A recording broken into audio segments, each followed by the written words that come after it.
And to me, this is my personal opinion.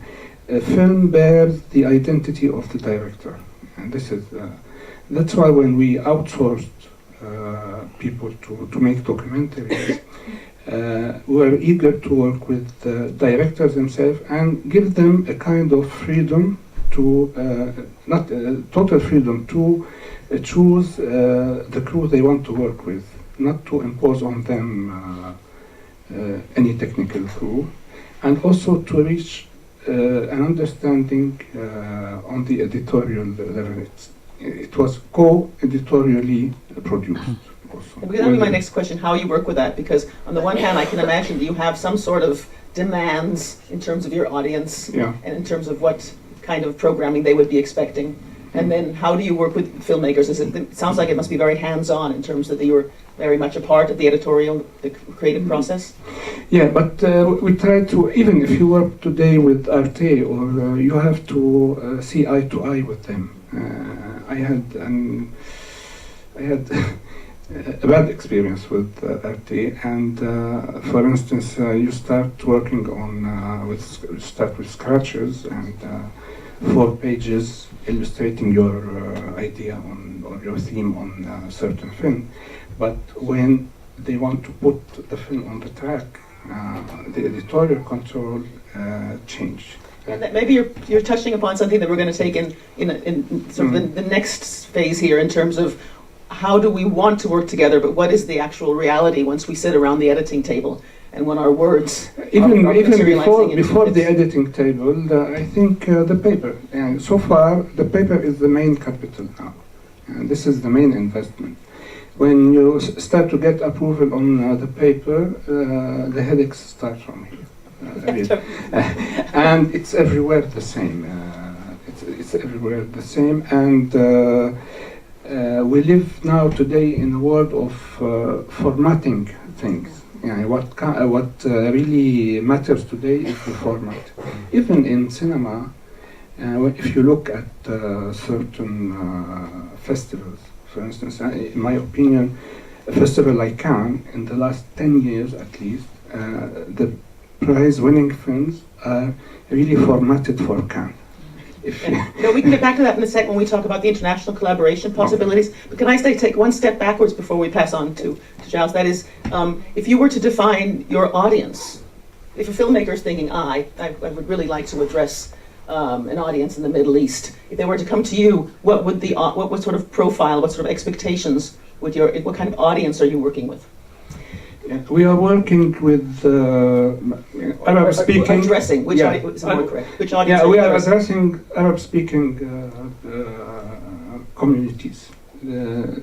This can be in the Middle East. This can be in Canada. This can be in Latin America. Everywhere. This is our main target. And in terms of commercially speaking, we heavily rely on the Gulf market. The main documentary strands we have on Al Jazeera English are a program called Witness, which is a half-hour documentary, and this is documentaries commissioned and acquisitioned from all over the world.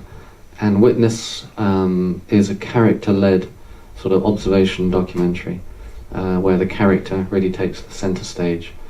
And we, so that's our main, if you like, our main documentary strand. We also have a strand called People and Power, which is a half-hour strand, and this is more investigative, looking at the uses and abuses of power and the relationship of people to power. Then we have a 1-hour documentary slot, which is generic for just very strong 1-hour documentaries. Al Jazeera, although we're based in the Middle East, Al Jazeera English is based in Doha, we are not specifically looking at the Middle East. I think that's very important to say. We are an international channel. So although the Middle East is our backyard and we should be strong there, it's not that we are specifically or predominantly focusing on the Middle East. I always try and remind myself where we're standing right now. We're still going through a transitional period.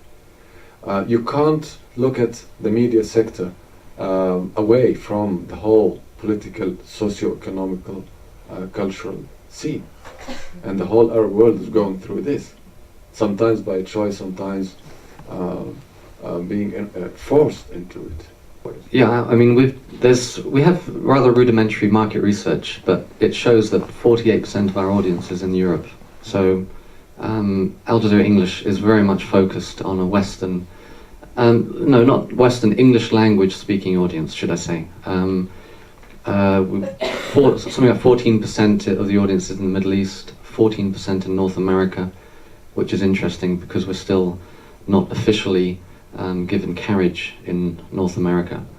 We are still, in many people's eyes there, we are Terror TV, and our CEO is Osama bin Laden.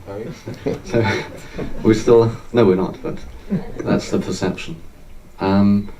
So yeah, most of our audience is in Europe.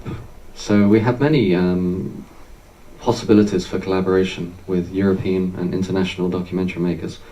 The Witness program, for example, goes out there and to all the festivals around the world and really covers all the festivals to seek out young aspiring filmmakers, because it's our ethos is not to send a British crew or an American crew or a European crew to go and film in Africa. We want to hear from local filmmakers where possible. That comes with its own challenges, but where possible we always try to seek local filmmakers for many of our documentary strands. And one of our slogans is the voice of the voiceless, which really means putting the people first, putting the human at the center of the story. And although we look at the challenges, how people challenge governments, but we really try to focus on individual character-led documentaries. An example I will throw up is from Denmark, actually. Al Jazeera Arabic ran a 1-hour documentary on Denmark called Denmark. It was about the gang wars in Denmark, and I think it became quite a big issue in Denmark.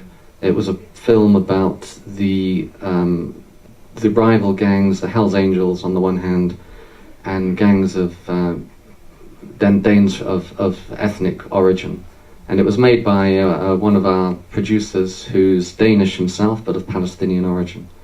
So Al Jazeera Arabic showed that film. I think before it was shown, the Danish government put all the Danish embassies on alert. Khaled was a contributor to the film, and the message went out that to all Danish embassies, watch out, Al Jazeera Arabic are about to show this inflammatory film, and there was a great deal of worry.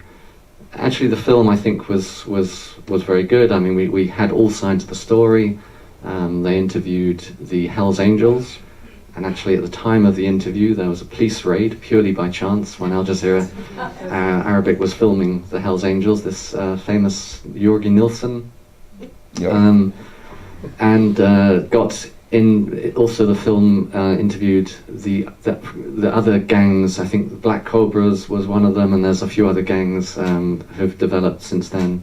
And we interviewed the ministers, a couple of government ministers, and a senior policeman involved in this issue. So that's a good example of how we're looking at Europe, but it was made by a Danish producer of Palestinian origin, and it was made for, the original film was made for the Arabic audience, but of course at Al Jazeera English we were very interested in it. So we took the film, we actually shortened it into a half hour, changed it very, very slightly. It was still basically the same, and again I think that was shown here. The English version was shown in this very place. In this very place. So that was a good example of how Al Jazeera Arabic and Al Jazeera English work together and really show a story from Europe. So Al Jazeera Arabic have their own, and Al Jazeera Documentary have their own editorial wish list and make their own films. And some of those films we're interested in taking at Al Jazeera English. So let's say there's a 1-hour documentary which we'll look at for Al Jazeera Arabic. Now, not all of them are suitable for an Al Jazeera English audience, and by that I mean some of them are just focused specifically on issues relating in the Middle East, which frankly wouldn't necessarily work well for an international audience. But we do take many films from Al Jazeera Arabic and Al Jazeera Documentary and we translate them. And that's not just linguistic translation, it's a sort of cultural translation. Having done this for a while, I find that the way information is presented and imparted in Arabic is different from the way information is presented and imparted in the English language. I think in Europe we tend to like things A, B, C, D, E, sort of rather linear and chronological and what we would say logical. But in the Arab, many of the Arab documentaries I find, they get to the same point, but they do it in a different way. And it's not to say it's not better, it's not worse, it's just different. The logic is slightly more circular. It's kind of going around an issue and then coming into the issue in sort of concentric circles. Now, for maybe the Arab audience, the English language way is too brutal, too direct. But for the English audience, the Arabic language way it's too circular. It's get to the point. As I said, there's no right and there's no wrong. They're just different. But it's very interesting to see how a film in one language needs to change into another language to be presented to that audience. I just Take the mic. we started the whole reversioning thing with our program. Yeah, actually the first one I did was a film we did on 9/11.